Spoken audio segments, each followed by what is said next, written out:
The card declined loud enough for an entire ballroom to hear. For one breath, no one moved inside the marble hall of the Langford Charity Gala, where 300 guests in black tie and diamond earrings had been pretending not to stare. The auctioneer's smile froze under the white stage lights. A waiter stopped beside a table with a silver tray of sparkling water. Even the string quartet seemed to lose its rhythm. Vanessa Blake stood at the front of the room in a red designer gown, one hand resting on the sapphire necklace she had just won for $180,000, the other holding a black credit card between two manicured fingers. She had lifted that card like a crown.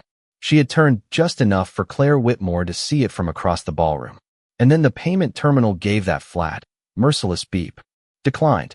Vanessa blinked once. Then again. Her smile did not disappear all at once.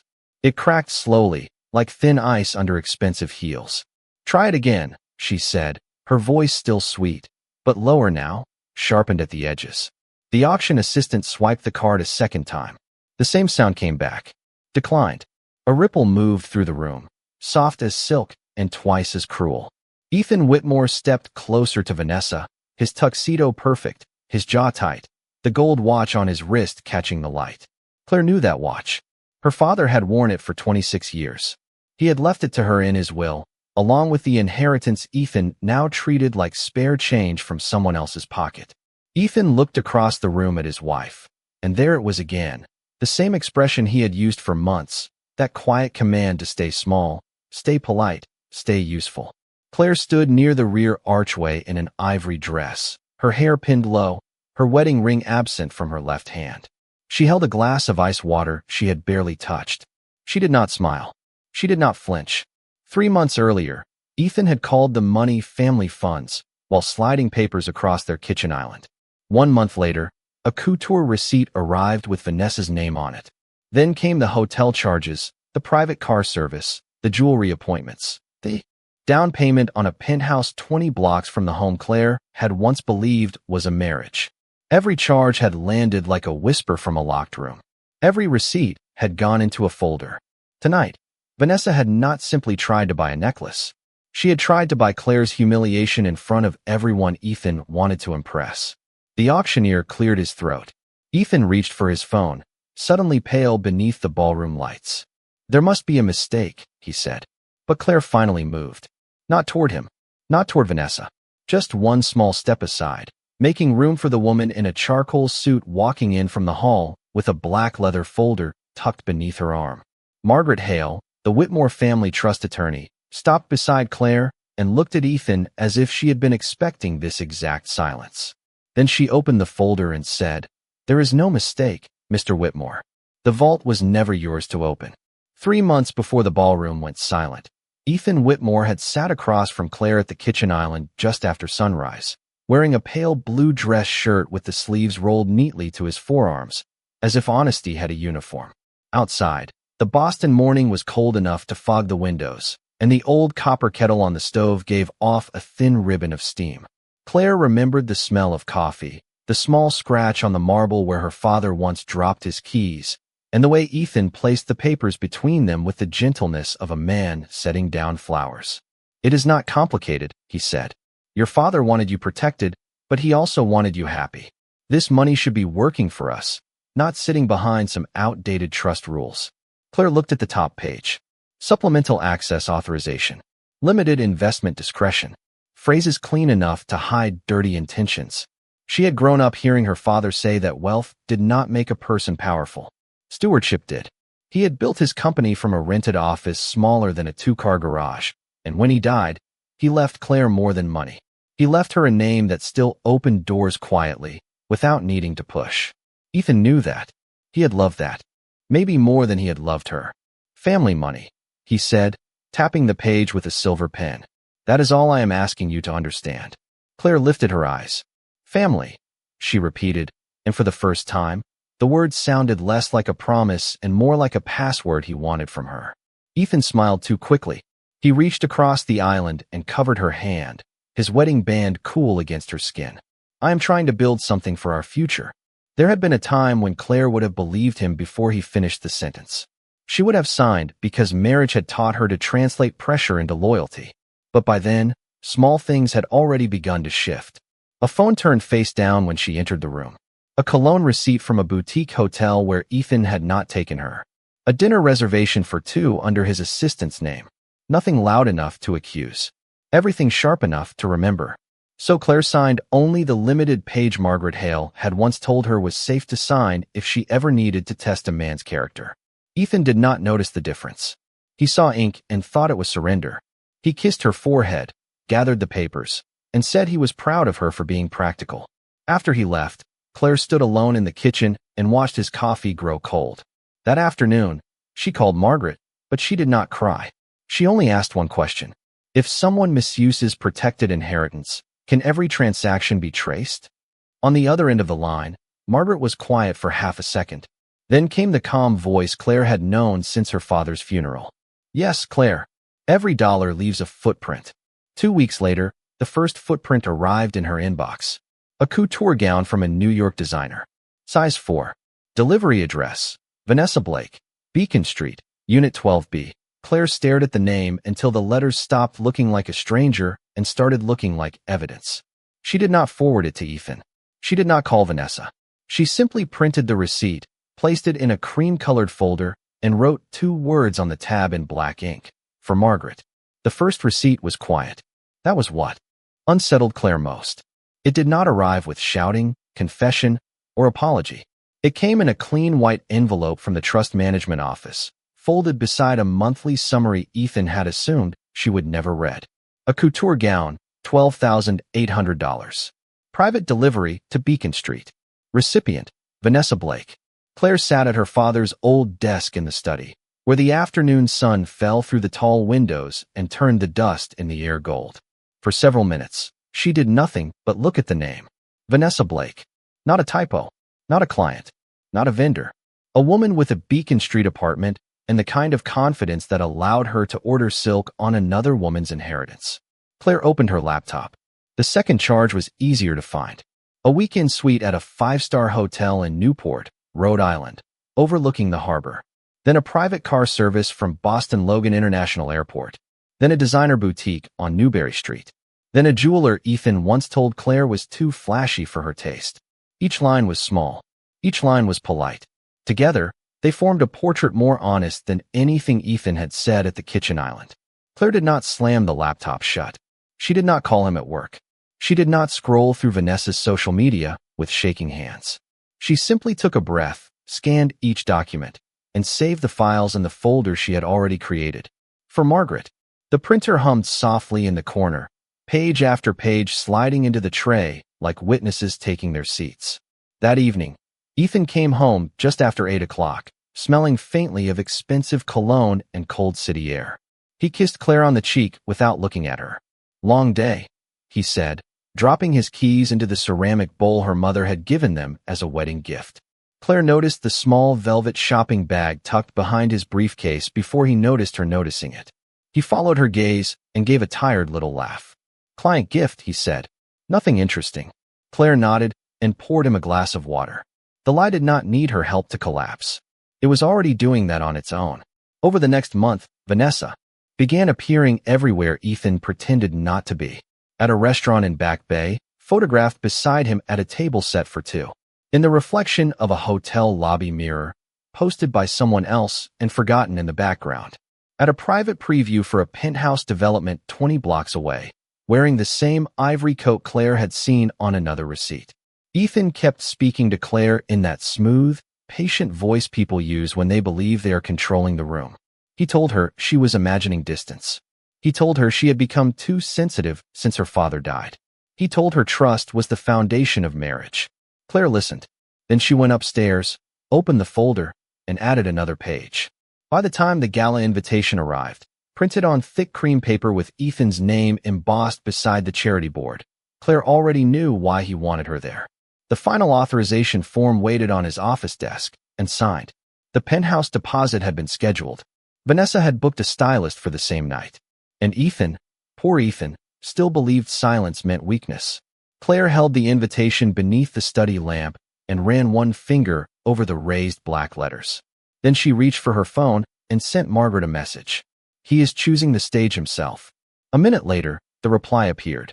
Then we will let him step onto it. Margaret Hale did not ask Claire whether she was angry. She had represented the Whitmore family long enough to know that anger was easy to recognize, but resolve was quieter. It arrived without trembling hands, without raised voices, without the need to be witnessed. On a rainy Thursday afternoon, Claire stepped into Margaret's office on the 32nd floor of a glass tower overlooking Boston Harbor, carrying the cream-colored folder against her chest like something fragile and final. The room smelled faintly of leather, paper, and black coffee. Behind Margaret's desk, the city blurred beneath gray rain, all steel bridges and wet rooftops, while the little brass clock on the credenza ticked with the patience of a judge. Margaret took the folder, opened it, and began reading. She did not gasp at the first receipt. She did not frown at the hotel invoices. She did not interrupt when Claire explained how Ethan had asked for limited access, how he had used the word family as if it were a key, how Vanessa Blake's name had started appearing on purchases that had nothing to do with the marriage and everything to do with humiliation. Margaret only turned each page with clean, deliberate movements, placing colored tabs on the charges that mattered most. Couture gown, private suite, jewelry appointment, car service, penthouse deposit. The more she read, the less human the room seemed to become. Not cold exactly, but precise, as if every soft wound Claire had carried into that office was being translated into language the law could understand. Finally, Margaret removed her reading glasses and set them beside the folder. "Claire," she said, "this is not simply poor judgment." Claire looked at the rain sliding down the window. "What is it?" Margaret tapped the top page once with her index finger. "Misuse of protected inheritance for the benefit of a third party. He did not just embarrass you. He crossed a line your father spent years making sure no one could cross." For the first time that afternoon, Claire felt something inside her chest loosen, not because the pain was gone, but because it finally had a name. Margaret opened another file, this one already marked with the Whitmore family seal. "Your father built safeguards into the trust. Limited access was permitted only for approved investments, marital household obligations, or direct preservation of family assets. None of these charges qualify. Not the gown, not the hotel, not the jewelry, not the penthouse deposit." Claire lowered her eyes to the folder. She thought of Ethan at the kitchen island, smiling as he slid the papers toward her. She thought of Vanessa's name printed so neatly beneath another woman's money. She thought of her father's watch flashing on Ethan's wrist while he lied with such calm confidence that it almost looked like charm. "Can you stop him before the gala?" Claire asked. Margaret leaned back, her expression unreadable. "I can do more than stop him. I can freeze every account connected to the authorization he misused. I can notify the trustees. I can flag the pending penthouse transfer. I can require recovery of any luxury purchases traced to trust funds." Claire absorbed each sentence slowly. Outside, a ferry moved across the harbor through the rain, small but steady. "And Ethan?" she asked. Margaret closed the file. "Ethan will have a choice. Explain it privately before the trustees, or explain it publicly when the transaction fails." The room became still. Claire understood then that justice did not always enter like thunder. Sometimes it wore a charcoal suit, carried a black leather folder, and waited for a man to mistake silence for permission. Margaret studied Claire for a long moment. "Do you want me to act immediately?" Claire thought of the gala invitation on her desk, Ethan's name embossed beside hers, Vanessa preparing to arrive in borrowed glory, the whole room ready to watch Claire shrink. Then she shook her head. "Not yet." Margaret's eyes sharpened, but she did not question her. Claire stood, smoothing the front of her coat. Her voice was calm when she spoke again. "Let him walk into the room believing it still belongs to him." Margaret picked up her pen and wrote one final note across the file. "Then we prepare the freeze order, and we wait." Ethan planned his victory with the calm confidence of a man who had never been made to account for what he took. In the days before the gala, he moved through Boston as if the city had already agreed with him. He had lunch at the private club overlooking Commonwealth Avenue, took calls from the penthouse developer in a voice low enough to sound important, and told everyone who asked that Claire was coming around.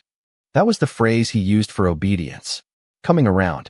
As if his wife were not a woman with a name, a history, and a father who had built every dollar Ethan was trying to redirect. At home, he left the final authorization form on his office desk, positioned carefully beneath a silver pin, not hidden, not explained, simply waiting. Claire saw it when she passed the open doorway with a basket of folded towels in her arms. Additional discretionary release. Real estate investment. Allocation. Spousal acknowledgement required. The words sat there in crisp black ink, dressed like business, smelling like betrayal. She did not touch the papers. She only paused long enough to notice the yellow tab where Ethan expected her signature to go. Later that night, while he stood in the walk-in closet selecting cuff links for the gala, he spoke to her through the half-open door. The board will be there Saturday. So will the Langfords, the Winthrops, probably half the donors from Beacon Hill. I need you to be gracious. Claire sat at the vanity, removing a pearl earring her mother had worn on her own wedding day. Gracious, she repeated softly. Ethan glanced at her reflection. Do not make this emotional. He said emotional the way some men say inconvenient.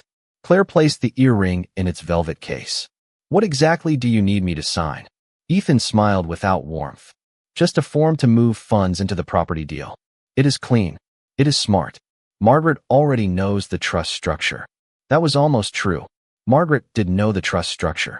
She also knew every charge that had slipped through it like fingerprints on glass. Across town, Vanessa Blake was preparing for the same evening as if it were a coronation. She had booked a stylist at $700 an hour, a private makeup artist, and a town car scheduled to pick her up from Beacon Street at 6:15. The red gown had arrived in a garment bag long enough to cover a secret. The shoes were Italian.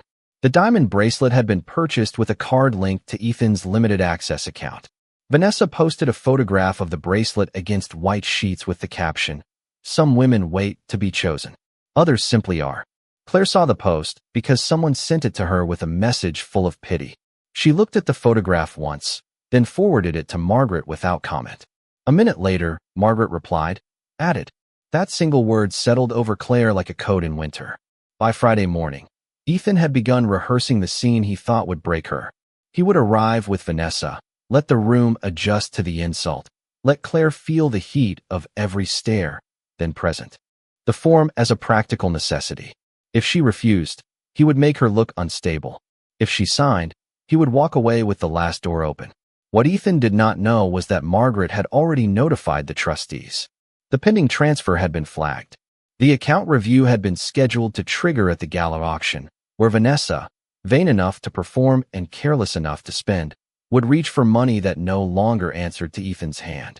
On Saturday afternoon, Claire stood alone in the study while rain tapped against the window. Her father's photograph rested beside the lamp, his eyes kind, his shoulders square, his old watch absent from the desk where it belonged. She touched the frame gently, not asking for courage, only remembering that she had inherited more than protection. She had inherited patience. Downstairs, Ethan called up. Claire, the car will be here in an hour.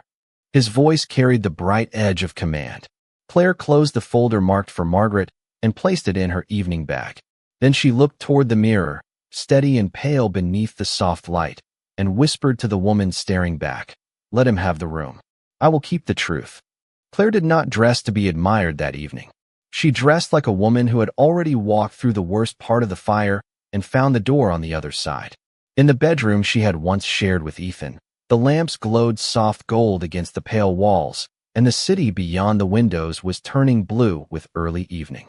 Boston looked almost peaceful from that height, all wet pavement and streetlights, as if it had not spent months holding her secrets in restaurant reflections, hotel receipts, and whispered names. On the bed lay 3 gowns her stylist had sent that morning because Ethan had insisted the gala was important, because appearance mattered, because donors noticed everything. One was black, one was silver, and one was a deep emerald that Vanessa would have mistaken for competition. Claire chose none of them.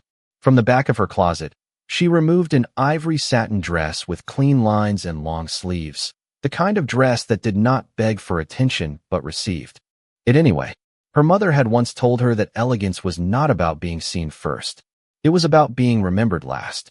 Claire stepped into the dress slowly, listening to the quiet slide of fabric over skin, the small zip at the back, the hush of the room settling around her like snow.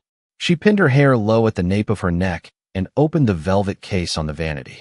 Inside were her mother's pearl earrings, simple and luminous, worn at church weddings, anniversary dinners, and one winter funeral where Claire had held her father's hand until the very end. She fastened them carefully. Then she looked down at her wedding ring.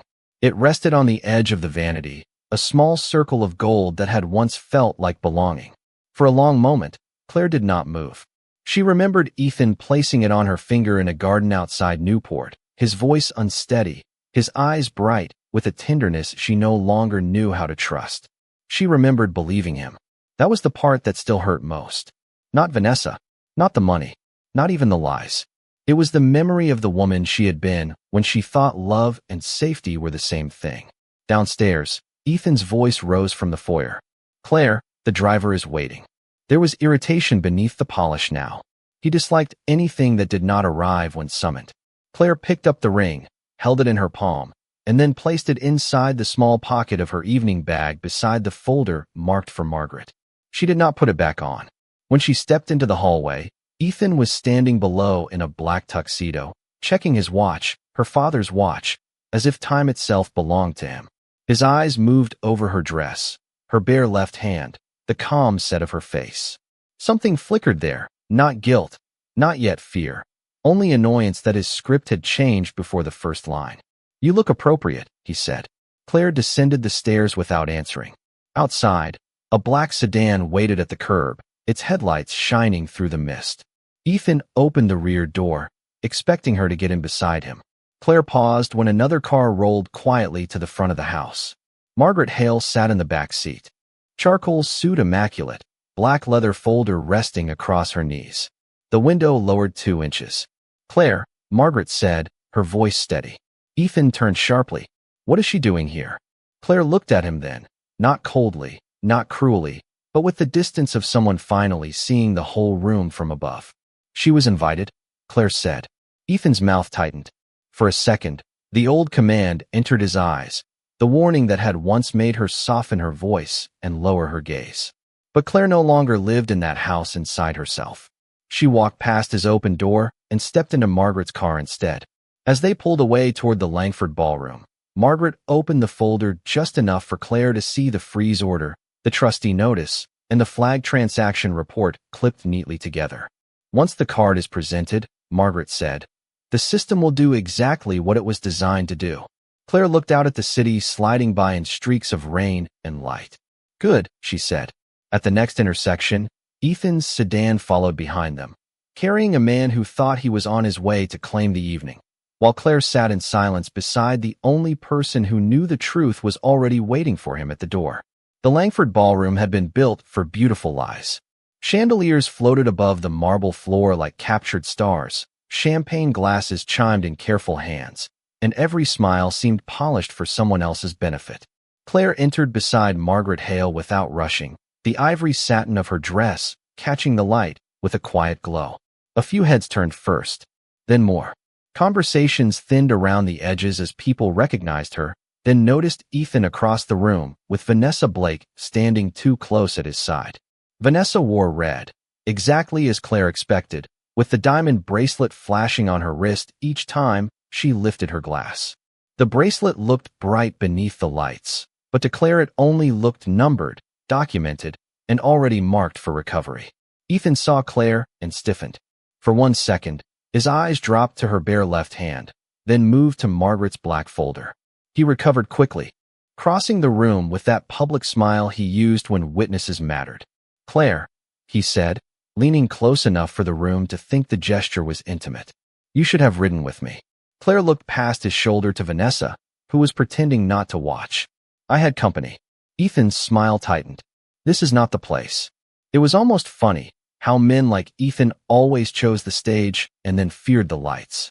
Before Claire could answer, Vanessa glided toward them, carrying confidence like borrowed perfume.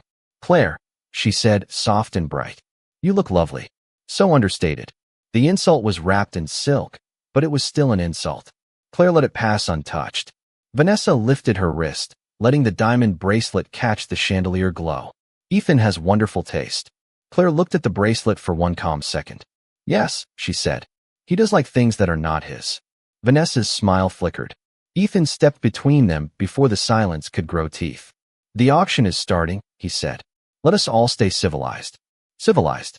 another word he used when he wanted Claire to absorb the disrespect quietly. The guests began moving toward the front of the ballroom, where the charity auction stage waited beneath white flowers and gold drapery. Margaret remained near the rear archway, still as a closing door. Claire took her seat at a round table close enough to see everything, far enough to be seen seeing it. Ethan sat at the donor table with Vanessa on his right, placing her where Claire's name card had originally been. Someone had moved it to an empty chair near the back. Claire noticed. She did not ask to have it corrected. The auction began with vacations, paintings, private dinners, all sold with polite applause and practiced generosity. Vanessa laughed too loudly at each rising bid, leaning into Ethan as if the room belonged to them. Then the sapphire necklace was brought out in a velvet case. Deep blue stones, platinum setting, $180,000 by the final bid. Vanessa raised her paddle with theatrical ease. Ethan gave her a small approving nod. Across the room, Claire watched his hand rest on the table, her father's watch gleaming against his cuff. The auctioneer smiled. Sold to Miss Vanessa Blake. Applause rose, thin and glittering. Vanessa stood to complete the payment, turning just enough to meet Claire's eyes before presenting the black card. It was not simply a purchase. It was a performance. A message. A woman spending another woman's inheritance in front of 300 witnesses and expecting shame to land where it had always landed before. The assistant ran the card. The machine beeped. Vanessa kept smiling. Then the assistant looked down. "I am sorry," she said quietly. It did not go through. The room softened into silence. Ethan's hand stopped moving. Vanessa gave a small laugh that did not reach her eyes. "Try again." The card ran a second time. The same beep returned, flat and final. Declined. Every conversation died. Vanessa looked at Ethan. Ethan looked at Claire. Claire did not move. Then Margaret Hale stepped away from the rear archway, the black leather folder in her hand, and began walking toward the front of the room. Margaret Hale did not hurry. That was what made the room more afraid of her. She crossed the marble floor with the black leather folder tucked beneath one arm, her charcoal suit untouched by the panic spreading around the auction table. Vanessa still stood beside the payment terminal, her red gown bright beneath the chandeliers, the rejected card resting on the silver tray as if it had suddenly become evidence. Ethan moved first, reaching for the card with a hard little laugh, meant to rescue the room from embarrassment. "This is a technical issue," he said. "Run it under my name." The assistant looked relieved to have instructions. Vanessa looked relieved to have someone else to blame. Claire remained seated, hands folded lightly in her lap, the pearls at her ears catching the light each time she breathed. Margaret stopped before the auction table and placed one document on the white linen with such precision that even the auctioneer leaned back. "No further transactions should be attempted through that account," she said. Her voice was not loud, but it traveled cleanly through the silence. Ethan turned toward her, the smile still on his face and already failing. "Margaret, this is a private matter." Margaret looked at him as if he had used the wrong word in court. "No, Mr. Whitmore." It became a trust matter the moment protected inheritance was used for personal expenditures benefiting an unrelated third party. The phrase unrelated third party moved through the ballroom like a cold draft. Vanessa's eyes flicked toward the guests, then to Ethan, then to the bracelet on her wrist. For the first time all night, she lowered her hand. Ethan stepped closer to Margaret, lowering his voice, but the room had gone so still that every syllable carried. "You need to be very careful." Margaret opened the folder. "I am. That is why the trustees were notified this afternoon." Claire watched the color drain from Ethan's face in slow degrees. He looked toward her then, not with command, not with annoyance, but with the beginning of calculation. He crossed the space between them and pulled the final authorization form from inside his jacket, folded once, the yellow signature tab still waiting. "Claire," he said, soft enough to sound wounded. "Fix this. Sign the release, and we can discuss the rest at home." Home. The word arrived wearing a disguise. Claire looked at the paper, then at Ethan's hand holding it, the same hand that wore her father's watch as if inheritance were something a man could charm into belonging to him. Around them, donors stared into their glasses, pretending not to listen while hearing everything. Vanessa stood frozen near the stage, the sapphire necklace still in its velvet case behind her. Ethan placed the form on the table in front of Claire and set the pen beside it. "Do not make a scene," he whispered. Claire picked up the pen. A small sound moved through the room, the collective breath of people who thought they were about to witness surrender. Ethan's shoulders eased. Vanessa's lips parted, hope returning to her face too quickly. Claire looked down at the signature line. For months, Ethan had mistaken her patience for confusion, her manners for fear, her grief for weakness. He had built an entire future inside that mistake, furnished it with another woman's clothes, another woman's jewels, another woman's borrowed triumph. Claire uncapped the pen. Then she set it down across the blank line without writing a single letter. Margaret stepped beside her and placed a second document over Ethan's form. Effective immediately, she said. All discretionary access connected to the Whitmore Family Trust has been suspended pending trustee review. The pending real estate transfer has been frozen. Luxury purchases made through misused trust funds have been flagged for recovery. All account activity associated with Miss Vanessa Blake has been preserved. Vanessa whispered, "Recovery?" Margaret turned one page. The bracelet, the gown, the hotel charges, the private car service, and tonight's attempted purchase, among others. The auctioneer lowered his eyes. Someone near the front table quietly set down a champagne glass. Ethan stared at the documents as if they had been written in another language. "Claire," he said, but her name no longer sounded like something he owned. Claire rose from her chair, calm enough to make the chandeliers seem loud. Margaret closed the folder. "Mr. Whitmore," she said, "your wife did not lock you out. The trust did exactly what her father designed it to do when someone tried to take what was never theirs." Claire rose slowly, and the entire ballroom seemed to rise with her, not in movement, but in attention.